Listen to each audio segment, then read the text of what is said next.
আমাদেরকে যে ভাতাটা দেওয়া হয় 25,000, কেবলমাত্র 25,000 টাকা ভাতা দিয়ে শুধুমাত্র হসপিটালে সম্পূর্ণ মনোনিবেশ করা, আমাদের মনোযোগে 100% হসপিটালে দেওয়া স্বভাবতই আমাদের পক্ষে আসলে সম্ভব হয় না। 30,000 মেনে নেওয়া হোক, এই 30,000-এর যে প্রজ্ঞাপনটা জারি হলো 25,000 থেকে 30,000 করা, এটা তীব্র প্রহসনমূলক, আমাদের প্রতি অবমাননাকর। আমাদের কোনো গ্রেড নাই, ওটা হচ্ছে আমাদের শুধুমাত্র 25,000 টাকা ভাতা, ওটা কোনো গ্রেডের পর্যায়ে পড়ছে না। কিন্তু আমরা যে সরকারি ডাক্তারদের সাথেই আমরা ডিউটি করি, সেম ডিউটি করি, সেম আওয়ার আমাদের, কিন্তু আমরা ওদের থেকে মানে কত টাকা কম পাই তাহলে আপনারা হিসাব করেন। মানে আমাদের আসলে আপনারা তো বুঝতেছি 25,000 টাকায় তো আসলে আমাদের হয় না। এটা একটা মানুষ ঢাকা শহরে বাসা বাড়ি নিয়ে, বাচ্চা কাচ্চা নিয়ে বা বাবা মাকে নিয়ে আসলে 25,000 টাকা দিয়ে এভাবে তো চলা যায় না। দর্শক, স্বাগতম জানাচ্ছি নতুন বাংলাদেশ ইউটিউব চ্যানেলের পক্ষ থেকে। দর্শক, আপনারা দেখতে পাচ্ছেন শাহবাগে আমরা অবস্থান করছি। শাহবাগে অসংখ্য ডক্টর যারা রয়েছে, পোস্ট গ্রাজুয়েট ইন্টার্নি ডক্টর যারা রয়েছে, তারা এক দফা এক দাবি নিয়ে আন্দোলন করতে নেমেছে। তারা এই আন্দোলন বিগত 22 সালে করেছিল, তখন তাদের ভাতা ছিল 20,000 টাকা। তখন আওয়ামী লীগ আমলে তারা আন্দোলন ডেকেছিল, তার প্রেক্ষিতে তাদেরকে পরবর্তীতে 5,000 টাকা ভাতা বৃদ্ধি করা হয়। এখন তারা 25,000 টাকা ভাতা পায়। কিন্তু তারা আজ এই শাহবাগের চত্বরে তারা এসেছে এক দফা এক দাবি নিয়ে। তাদের দাবিটা হচ্ছে তারা 50,000 টাকা বেতন, নয়তো তারা 9 নম্বর গ্রেডে তারা সুযোগ সুবিধা পেতে চায়। সে দাবি নিয়ে তারা আজ এখানে অবস্থান করছে। অসংখ্য ডাক্তার, বিভিন্ন হসপিটাল, বিভিন্ন মেডিকেলের ডাক্তার এখানে এসেছে। আমরা এই শাহবাগ চত্বরটা দেখতে পাচ্ছি, ডক্টররা উত্তল করে রেখেছে, সমাবেশ করে আন্দোলন করে। তো উত্তল পরিবেশের অবস্থা বিরাজ করছে এই শাহবাগ চত্বরটা। শাহবাগের আসলে আপনারা জানেন বাংলাদেশের মধ্যে এই শাহবাগটা একটা গুরুত্বপূর্ণ স্থান। এখানে চতুর্পাশে সড়ক রয়েছে। আপনারা জানেন চতুর্পাশে সড়ক থাকার কারণে বিভিন্ন যাত্রীবাহী বাস, ট্রাক, বিভিন্ন ধরনের ইমার্জেন্সি যাত্রীবাহী ট্রাক, পণ্যবাহী ট্রাক, বিভিন্ন জিনিস যানবাহন আটকা পড়ে আছে এই অবরোধ করার কারণে। তারা এক দফা এক দাবি পূরণ না হওয়া পর্যন্ত তারা এখান থেকে যাবে না, তারা সেটাই বলছে। তাদের দাবিটা হচ্ছে তারা 50,000 টাকা বেতন, নয়তো তারা নবম গ্রেডের যতগুলো সুযোগ সুবিধা রয়েছে তারা সেই দাবি নিয়ে এই শাহবাগ চত্বরে অবস্থান করছে। আমরা অনেকের সঙ্গে কথা বলার চেষ্টা করব, আসলে তারা কেন এখানে এসেছে, কি উদ্দেশ্যে তারা এসেছে, তারা আসলে তাদের প্রজ্ঞাপন যদি না মেনে নেয় তারা আসলে পরবর্তী পদক্ষেপ কি থাকবে, আমরা সেই ব্যাপারে ওনাদের সঙ্গে কথা বলবো। আপনারা আমাদের সঙ্গে থাকুন দর্শক। আসলে আমরাও জানি না। প্রথমত হচ্ছে যে দাবিটা যৌক্তিক দাবি, অযৌক্তিক না। অযৌক্তিক না এই কারণে যে আমরা সবাই এখানে পোস্ট গ্রাজুয়েট ট্রেনি ডক্টর, আমরা বিশেষজ্ঞ হওয়ার জন্য যে বিশেষ প্রশিক্ষণ, সেই প্রশিক্ষণে অংশ নিয়েছি আমরা। তো এটার ডিউরেশন হচ্ছে আপনার 5 বছর। তো এই 5 বছর যে সময়কাল, এই সময়কালে আমাদের কাজ হচ্ছে যে পড়াশোনা করা, গবেষণা করা। হাসপাতালে যত বেশি সময় আমরা দিতে পারি, রোগী সেবায় যত বেশি আমরা নিজেদেরকে নিয়োজিত রাখবো, যত বেশি ইনভলভমেন্ট থাকবে হসপিটালের সঙ্গে, এটা আমাদের জন্য ভালো, দেশের জন্য, জনগণের জন্য, সরকারের জন্য, সবার জন্য ভালো। এই অর্থে ভালো যে একজন বিশেষজ্ঞ ডাক্তার যদি তার সম্পূর্ণ মনোযোগ তার কাজে, পড়াশোনায়, গবেষণায় এবং রোগীদের সেবায় নিয়োজিত করেন, তাহলে আসলে আপনি সত্যিকার অর্থে একজন যোগ্য বিশেষজ্ঞ ডাক্তার আপনি পাবেন। যেটা পেলে সুবিধা হবে কি, যে এই যে কথা আমাদেরকে ভারতে যেতে হয়, এখানে একটা বড় খাত আমাদের চলে যাচ্ছে, তাই না? তো এগুলো বন্ধ হবে। দেশে যে বিশেষজ্ঞ ডাক্তার আছে তাদের উপর সবার আস্থার যে জায়গাটা সেটা তৈরি হবে। তো আসলে বিশেষজ্ঞ ডাক্তারদের জন্য এটা হচ্ছে সরকার এবং জনগণের একটা ইনভেস্টমেন্ট। আমরা যারা এখানে আছি ট্রেনিং এ, আমাদের আসলে মোটামুটি ফুল টাইম হসপিটালে দিতে হয়, 72 ঘন্টা করে আমাদেরকে দিতে হয়। তো এই 72 ঘন্টা করে হসপিটালে দেওয়ার পর আমরা আসলে বাইরে কোনো প্র্যাকটিস করতে অ্যালাউড না। আমরা বাইরে যেহেতু প্র্যাকটিস করতে অ্যালাউড না, আমাদের সবারই এখানে সংসার আছে, বাবা মা আছে, ভাই বোন আছে, পরিবার আছে, ছেলে মেয়ে আছে। তো এখন একটা সংসারের খরচ, মানে এখন যে দেশে আর্থসামাজিক অবস্থা, দ্রব্যমূল্য যে বাজার, তাতে করে আমাদেরকে যে ভাতাটা দেওয়া হয় 25,000, কেবলমাত্র 25,000 টাকা ভাতা দিয়ে শুধুমাত্র হসপিটালে সম্পূর্ণ মনোনিবেশ করা, আমাদের মনোযোগে 100% হসপিটালে দেওয়া স্বভাবতই আমাদের পক্ষে আসলে সম্ভব হয় না। এটা রেশনাল না, কেউই পারে না। কারণ দিন শেষে তো মনে করেন যে আমার উপর একটা ফ্যামিলি ডিপেন্ডেন্ট। তো আমি চাইলেও একদম 100% মনোনিবেশ দেওয়ার জন্য আমাকে তো সে পরিমাণ সরকারকে আমাকে ফ্যাসিলিটিস দিতে হবে।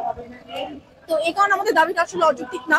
আমরা বহুদিন ধরে আন্দোলনটা করছি, প্রতিবারই আমাদের দাবি একটাই থাকে, আমরা 50,000 টাকা চাই। এবার এখানে আমরা সেখানে একটা ক্লজ দিয়েছি যে আইদার 50,000 অথবা নবম গ্রেড। আচ্ছা, 50,000 আমরা কেন ফিক্স বলেছিলাম যে নবম গ্রেডে একজন সরকারি কর্মকর্তা অনেক ধরনের অ্যালাউন্স থাকেন, উনি এক বোনাস পান বছরে 3টা, হাউস অ্যালাউন্স থাকে, তারপর আপনার চিকিৎসার একটা খরচ থাকে। যেহেতু আমাদের সে ধরনের কোনো কিছু নেই, আমরা এটাকে রাউন্ড আপ করে আমরা বলেছিলাম 50,000, এবং এটা কিন্তু কেবলমাত্র 5 বছর প্রশিক্ষণ সময়ের জন্য। প্রশিক্ষণ শেষ হয়ে গেলে এই ভাতাটা বন্ধ হয়ে যাচ্ছে। তো আপনি যদি সব দিক দিয়েই চিন্তা করেন, কোন দিক দিয়ে এটা ইলজিক্যাল না, খুবই যৌক্তিক ব্যাপার। কর্মবিরতি আন্দোলন সবই চলমান থাকবে, কিন্তু আমাদেরকে বারবারই আমাদের সমঝোতার একটা আশ্বাস আছে যে সমঝোতা করা হোক, 30,000 মেনে নেওয়া হোক। এই 30,000-এর যে প্রজ্ঞাপনটা জারি হলো 25,000 থেকে 30,000 করা, এটা তীব্র প্রহসনমূলক, আমাদের প্রতি অবমাননাকর। এই অবমাননাকর প্রজ্ঞাপনটা না দিয়ে যদি সম্মানজনক একটা অ্যামাউন্ট ধার্য করা হতো, আমরা সেই দিনই রাস্তা ছেড়ে দিতাম, আজকে দ্বিতীয়বার আমাদের রাস্তায় আসতে হতো না। কিন্তু বারবারই আমাদেরকে আশ্বাস দেওয়া হচ্ছে, এই আশ্বাসের আর কোনো লিখিত কাগজ আমরা পাই না। কোনো আপনারা যে ডক্টর নন, আপনাদের কোনো গ্রেডের আসলে ভাতা দেওয়া হয় না, আসলে কেন এটার কি বৈষম্য দেখছেন না আপনারা? আমাদের গ্রেডের ভাতা দেওয়া হয় না। আমরা একটা পোস্ট গ্রাজুয়েশন পরীক্ষায় এডমিশন টেস্টে পাস করে এখান পর্যন্ত আসি। আমরা নবম গ্রেড সমমর্যাদা চেয়েছি। নবম গ্রেডের সবকিছু আমি ডিজার্ভ করি না, নবম গ্রেডের সবকিছু আমি পাবো না, সেটা আমি জানি। সেটা সরকারি কর্মচারী বিধিমালা অনুযায়ী পাওয়া হয়, কিন্তু নবম গ্রেড সমমর্যাদার যে ভাতাটা সেটা আমি চেয়েছি। আমি সর্বোচ্চ সবকিছু সুবিধা চাইনি, আমি ভাতা চেয়েছি। স্ট্যান্ডার্ড দেখাতে হবে, আমি দেখিয়েছি নবম গ্রেড সমমান অথবা 50,000। 50,000 যদি না হয়, নবম গ্রেড সমমানটা আমাকে দেওয়া হোক, যাতে আমি আমার কাজের জায়গা থেকে, আপনি আমাদের দেখবেন একটা রেসিডেন্ট নন রেসিডেন্ট ট্রেনের কি পরিমাণ কাজ করতে হয় হাসপাতালে। একটা দিন এসে আপনারা আমাদের সাথে হাসপাতালে সময় কাটান, দেখতে পাবেন। সেই এত কিছুর পরেও যখন আমাদেরকে 30,000, 25,000, 30,000 এরকম ভাতা দিয়ে আমাদেরকে দমিয়ে রাখা হয়, তখন এটা আমাদের জন্য আর সম্মানকর থাকে না। আমরা চেম্বার করার জন্য, আপনাদের ধারণায় ভুল আছে, আমরা এখানে যে তরুণ চিকিৎসকরা আছে, আমরা চেম্বার করার জন্য অ্যালাউড না, আমরা অনুমোদিত না চেম্বার করার জন্য। আমাদের বৈষম্যহীন বাংলাদেশ গড়েছি, ফ্যাসিস্টের হাত থেকে দেশকে রক্ষা করেছি, কিন্তু এরপরও চিকিৎসকের প্রতি যে বৈষম্য, তার কোনো নিরসন হয়নি। বিগত সরকারের আমলে হোক, এই সরকারের আমলে হোক, আমলা যারা ছিলেন, যারা আমাদের নীতি নির্ধারণ করেন, তারাই আছেন, তারা কিন্তু সরে যাননি এখনো। তাদের সেই চিন্তা চেতনা প্রসূত যে জ্ঞান আমাদের প্রতি যে বৈষম্য করা হচ্ছে, তা আগেও হতো, এখনো হচ্ছে। আমরা চাই এই বৈষম্যের নিরসন হোক। এটা আগে সরকারের আমল থেকেই হচ্ছে, 2 বছর হবে। আমাদের আন্দোলনটা কয়েক দফায় হয়েছে, তখন কিছু বাড়ানো হয়েছিল, আমাদেরকে বলা হয়েছিল যে বাড়ানো হবে আরো, কিন্তু আমাদের দাবি ওইভাবে মান্য করা হয় নাই, বাড়ানো হয়নি। আমাদের ভাতা 50,000 চাই আমরা। এখন আমাদের 25,000 আছে, আমরা 50,000 চাই, আমাদের ন্যায্য ভাতা চাই।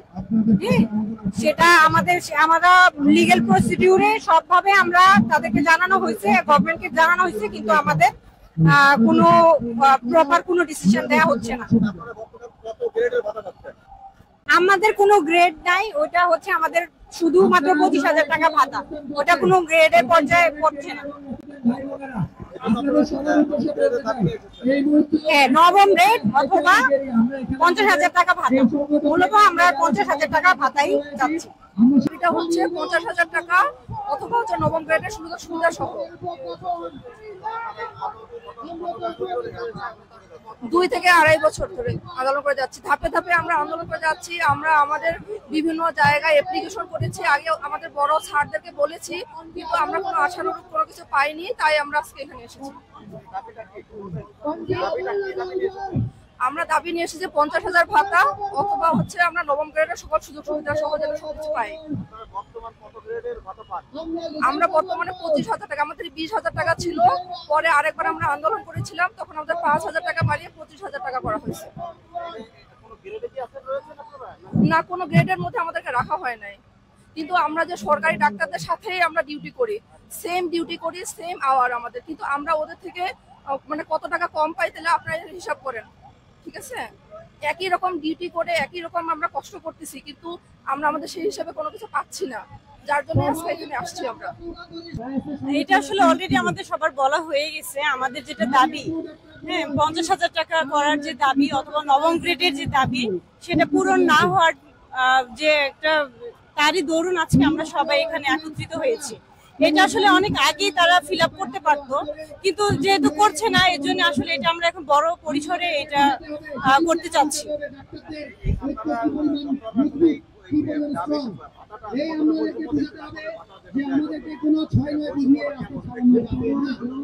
বৈষম্য তো যেখানে মানে আমাদের আসলে আপনারা তো বুঝতেছি 25,000 টাকায় তো আসলে আমাদের হয় না। এটা একটা মানুষ ঢাকা শহরে বাসা বাড়ি নিয়ে বাচ্চা কাচ্চা নিয়ে বা বাবা মাকে নিয়ে আসলে 25,000 টাকা দিয়ে এভাবে তো চলা যায় না। এইখানে তো বৈষম্যটা তো এখানেই ক্রিয়েট হয়ে গেছে। সো এটা আমরা আশা করি যে উপর মহল থেকে আমাদের পর্যাপ্ত আশা পূরণ করবে, এটা আসলে আশা করছি। এখন আসলে কোথায় হচ্ছে না, এটা হচ্ছে অনেক অনেক গুরুত্বপূর্ণ একটা বিষয়। আমরা এমবিবিএস শেষ করে যখন 2 বছর 1 বছর বা 3-4 বছর পর পোস্ট গ্রাজুয়েশন ট্রেনিং এ ঢুকি, তখন আমাদের বয়স, আমাদের পারিবারিক সবকিছু বিবেচনা এবং সামাজিক মর্যাদা বিবেচনায় আমাদের যে ধরনের অর্থনৈতিক স্বাবলম্বী হওয়ার কথা ছিল, সেই স্বাবলম্বী হওয়াটাকে একদম বলা যায় সামনে প্রতিবন্ধকতা তৈরি করে এমন একটি অবস্থা তৈরি করা হয় যে আমরা আমাদের পরিবার নিয়ে চলতে পারি না, আমাদের জীবন জীবিকা নির্বাহ করতে পারি না। এখন আমি কি ফ্যামিলি চালাবো নাকি আমি ডাক্তারি শিখবো? তো এখন যদি আমি আমার কোয়ালিটিকে ইমপ্রুভ করতে না পারি, আমি যদি ভালো ট্রেনিং করতে না পারি, তখন তো আমি যেন ভালো ডাক্তার হতে পারবো না, ভালো বেসরকারি ডাক্তার হতে পারবো না। বৈষম্যটা শুরু হয় মেইনলি অর্থনৈতিক জায়গা থেকে। আর অন্য সকল বৈষম্যের জায়গাগুলো আছে, সেসব বিষয় গৌণ। মূল যে জায়গাটা হলো সেটা হচ্ছে আমাদের সামাজিক এবং অর্থনৈতিক যে মর্যাদা দেওয়ার কথা ছিল সেটা আমাদের না দিয়ে আমাদের খুব হীনভাবে সব জায়গাতে হচ্ছে আমাদেরকে ট্রিট করা হয়। হাসপাতাল বলেন বা যে কোনো জায়গাতে বলেন, প্রাইভেট ট্রেনিং দিয়ে দেখা যাচ্ছে তাদেরকে নানাভাবে বিভিন্ন রকম প্রেশার, বিভিন্ন রকম আদেশ নিষেধ, তারপর হচ্ছে হুমকি ধামকি যা যা আছে সবকিছু দিয়ে তাদেরকে দমানোর চেষ্টা করা হয়। এবং দেখা যাচ্ছে আমরা যখন জাস্ট ন্যূনতম আমাদের মর্যাদার সঙ্গে যায়, বয়সের সঙ্গে যায়, যে ভাতাটা আমরা চাচ্ছি, সেই ভাতা চাওয়ার সময় নানান টাল বাহানা যে কেন দেওয়া লাগবে। আমরা তো সরকারি চাকরিজীবীদের প্রতি আমি সম্মান রেখে বলতে চাই যে সরকারি চাকরিজীবীদের সঙ্গে তুলনা করা হয়, তোমরা তো সরকারি চাকরিজীবী না, তোমাদেরকে কেন আমরা তাদের সমান ভাতা দিব? অথচ তারা বলা যায় আমাদের সমান কিন্তু একাডেমিক কোয়ালিফিকেশন ধারণ করে না। যদি না ওরা যদি পোস্ট গ্রাজুয়েশন করে থাকেন, না করে থাকলে ওনারা শুধুমাত্র একজন বিসিএস হোল্ডার ডাক্তার বা বিসিএস হোল্ডার চাকরিজীবী। আমরা কিন্তু বিশেষজ্ঞ ডাক্তারি পড়ছি এবং আমরা যদি পাশ করি, আমরা 5 বছর পর কিন্তু বিশেষজ্ঞ চিকিৎসক হবো। আমাদের সামাজিক মর্যাদা এবং অর্থনৈতিক মর্যাদা দুটাই বহির্বিশ্বের পার্সপেক্টিভ হওয়া উচিত, সেটাই আমাদের সাথে হচ্ছে না।